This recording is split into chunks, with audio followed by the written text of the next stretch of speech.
मित्रांनो, मी आता आलो आहे रत्नागिरी मालवण सागरी महामार्ग क्रमांक रत्नागिरीपासून हे आपलं किती किलोमीटरवरती आहे? 30-35 किलोमीटरवरती. आता मी आज जेवण्यासाठी मुद्दाम थांबलेलो आहे हॉटेल महाकाली. तर हॉटेल महाकालीचे मालक आहेत. जेवणाची चव तर एकदम स्वादिष्ट आणि सुमधुर आहे. खरोखर खूप छान वाटली, मला असं वाटलं नव्हतं.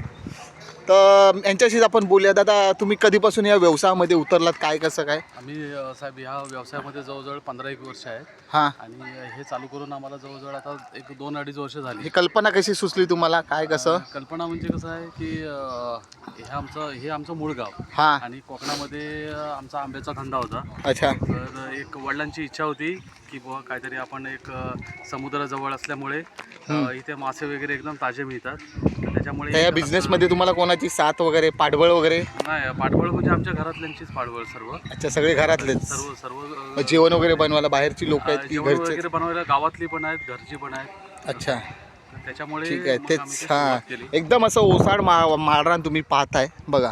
दूर दूर नजर गेली तर कोणाचा मागसूमही नाही आहे, पण अचानक नजर फिरली का हे महाकाली हॉटेल अक्षरशः उरात धडकी भरते. मित्रांनो, कधी या मार्गाने प्रवास केला तर आवर्जून इथे जेवणासाठी या. ओके.